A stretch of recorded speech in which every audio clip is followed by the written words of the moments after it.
Hey fellow YouTubers, this is George, the Shade Tree Fix-It Man, and we're getting ready to share with you another video from Metropolitan Restoration Service Incorporated. Today's video will take you on a tour through the shop and introduce you to all the fellows that work there. So hang on to your hats and here we go.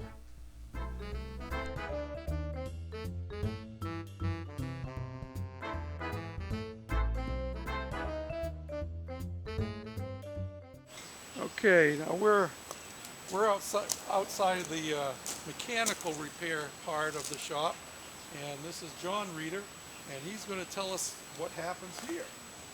Well, what we do down here is basically when the cars come in, if they come in for a full restoration, we do all of this assembly down here, and then all the reassembly at the end of a restoration.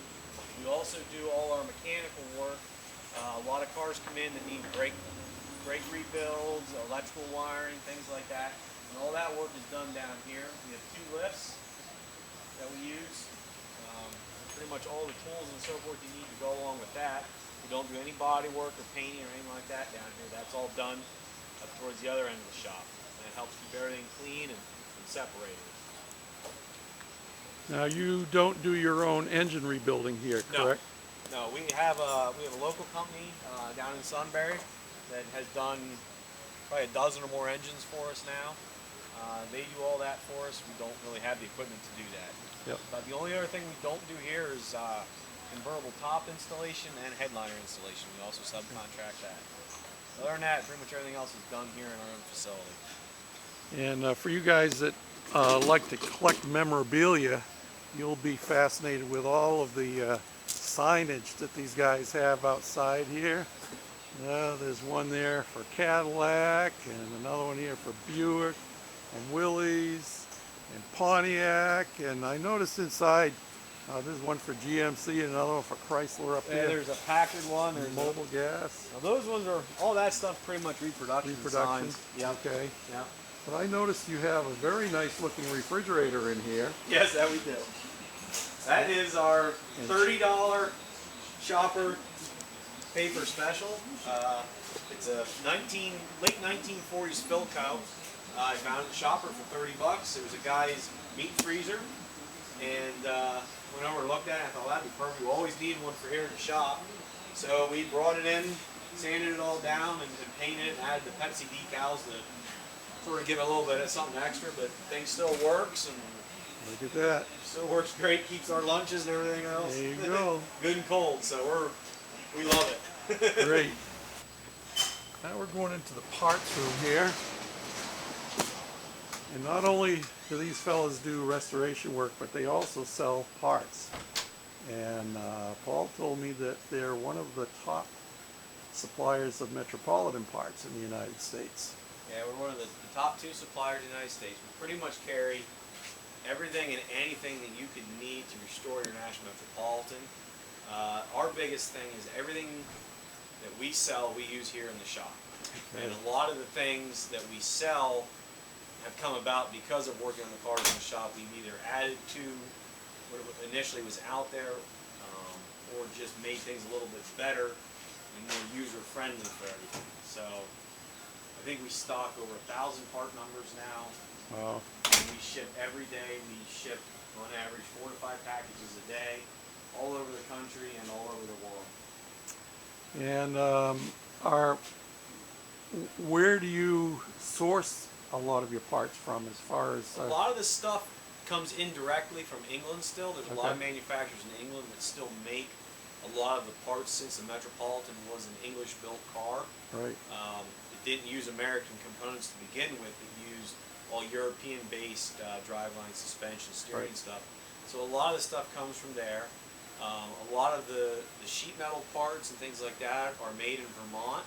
And some of the other heavier metal fabricated pieces like battery boxes and jack stands and things like that are actually made at a local welding and fabrication shop here in Mifflinburg. Okay. We use a few local companies that make a lot of stuff for us also. Great. And we also do some of the stuff in-houses. Some things are actually produced here too, or modified to be for production here. And the parts aren't all big parts either. I noticed they got some parts laid out here on the bench in packages, screws and Yep, we grommets and so forth. We carry all the little trim screws and everything that's to make the car as correct as possible and as easy for you to put it back together as possible. This one is front kick panel for a hard top. Yep. 6 screws and trim cups. For the interior kits. There you go. All right, great. Let's take a walk over into the paint booth. We've had this up now for about 2 years. Myself and the other employee actually went out to Altoona and removed this from an existing body shop out there, a car dealership. They had acquired a GMC dealership, so they no longer could fit the big quad cab trucks and so forth. So we bought this, completely disassembled it, hauled it back in about 5 trips in a U-Haul van, stored it for about a year, and then put it back together in about 2 weeks. Wow. It has full heat and bake. Lights and stuff aren't on right now, but And for you guys who have been watching my channel, you'll recognize the little vehicle that's taking up residence in here right now. yeah, it's Little back in. cab. There's a few little touch-up things from assembly that we repaired, and then later this afternoon, it's going to get a full detail, and then tomorrow it goes to the customer. Great. Shipped to the customer. They'll be happy with that, I'm sure. Well, it's getting shipped to the customer's meeting us at Hershey for the car show. It's going to be Okay. shipped there, and showed there, and then judged on Saturday, hopefully. Great. Okay. Well, let's take a walk into the next section. As you can see, guys, this is a full service shop, not just a little here and a little there. We do mix all our own paints here. We use Standox paint. So we can pretty much mix any color. We have a computer mixing system, and everything's done in-house here. We don't order our paints out. Everything's done here now. Okay.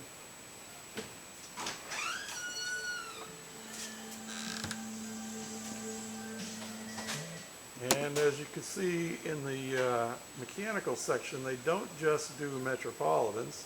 They had a Corvette down there that they were finishing up, and they were working on a BMW, and this looks like a Chrysler product to This me. is a 1978 Chrysler New Yorker. The customer, it was their father's car. He owned it since new. It was been kept in pretty good condition, but the Pennsylvania roads did take their tolls on it. We needed to fabricate lower rear quarter panels, and all the paint had faded and was starting to come apart. So it's being completely stripped for a complete repaint on it. Okay. And then And who's this young fellow working over this here? is Kevin MacLeod, our And metal he's- fabricator, and now he's trying one to of our hide, body men. trying to hide from me. He's working on this is a 1935 Dodge pickup truck cab Okay. that the customer brought to us. He's owned the truck since the 50s, and it was just time that it really needed to be gone back over. The bottoms of the cab and the bottoms of the cowl had rotted. So now it's in the process of, all the sheet metal work has been done, and now it's in the process of body repair. So are you doing the full restoration, or are you just doing the cab for him? No, this is a full restoration. The bed, actually, you can see what's left of the bed behind Kevin. That's the bed frame. We had to have, Wow.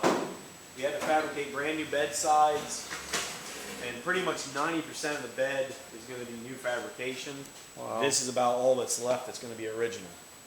Okay. It was used to haul rocks and everything else, and it was in very, very poor condition. Oh, So. isn't that what trucks are for? Yes. Now we think they're Now, right around yeah. it. Yeah, exactly. And what is this panel van This here? is a 1941 Chevy panel truck. Okay. It has the same kind of history. The owner bought it when he was 15 Wow. for $100 in, I think, about 1968, and has kept it ever since. And in the last couple years has finally been in the position to have it restored. It's actually being built into a mild street rod. Okay. It's going to run a 350 engine and transmission. But the body will be pretty much stock.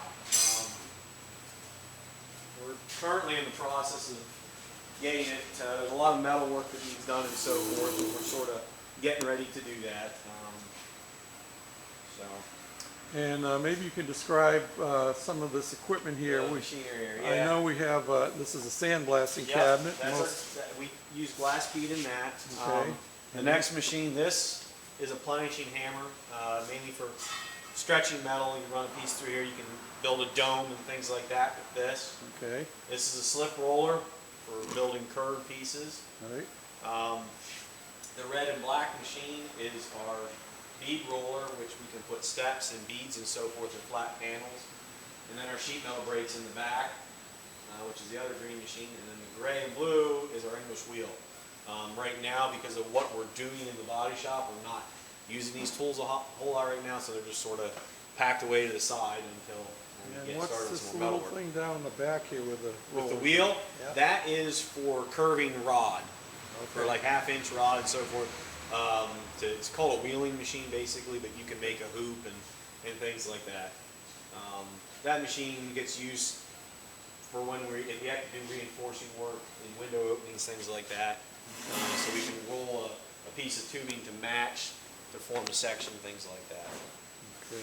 What is this? I got to back up even more. We got a big piece of equipment here to the left. This machine here actually was made in Williamsport, Pennsylvania, in one of the foundries up there. It originally was a lumberyard bandsaw. When the lumber would come in, there was two large wheels that ran top and bottom, and a blade that ran down along this here. The wood would come through and be sawn into planks then. With this Okay. machine. Now, these are extremely heavily made. They don't flex. So what we are in the process of doing is we're going to turn this into a power hammer, which is basically a forming machine where we will make dies. If you need a rib or a raised edge that needs to be a little more intricate than what a bead roller can do, this machine will do it then. How about louvers? Louvers. Can you exactly. punch 100 louvers in my deck for me? This is great for punching louvers.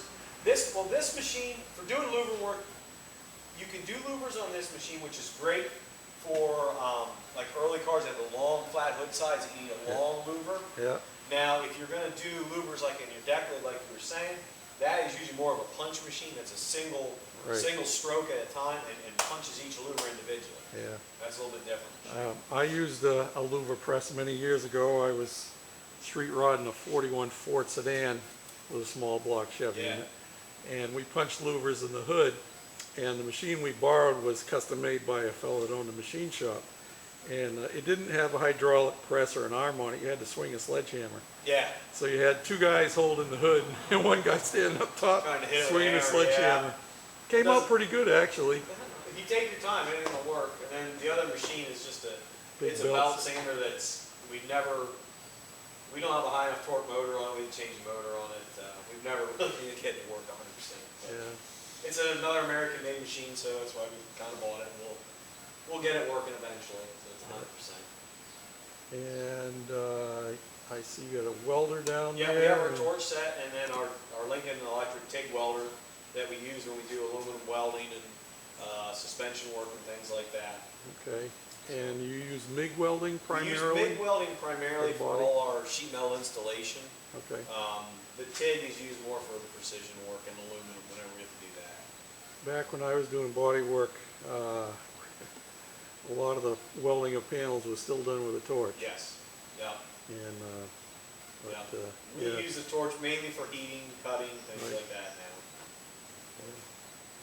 So you're pretty well set up for doing most anything here in-house. Yes, we've tried so many places I've been in and so forth. When everything you send out, if you don't have your hands on it, it's just a lot more difficult to control it. Yeah. And it's a lot better in the end when you have control over as many things as possible. Yeah. So we've tried over the years to expand and add everything on so we can do everything that we possibly can. Well, thanks, John. I appreciate it. And thank you for taking us on the tour through the shops. And for those of you who are watching this video on YouTube, check out the links that we are putting along with these videos. There's going to be a series of them. And you can go directly to their website, which is, what's the name on the website? The website is www.metropolitanrestorationservice.com. Okay. And the address is where? 303 Main Street, Arlton, Pennsylvania. Okay. And the phone number? 570-922-0012. Okay. And You can tell it's right along a main road, and yet we're really out in the country Yes, here. we are. We're on Route 45,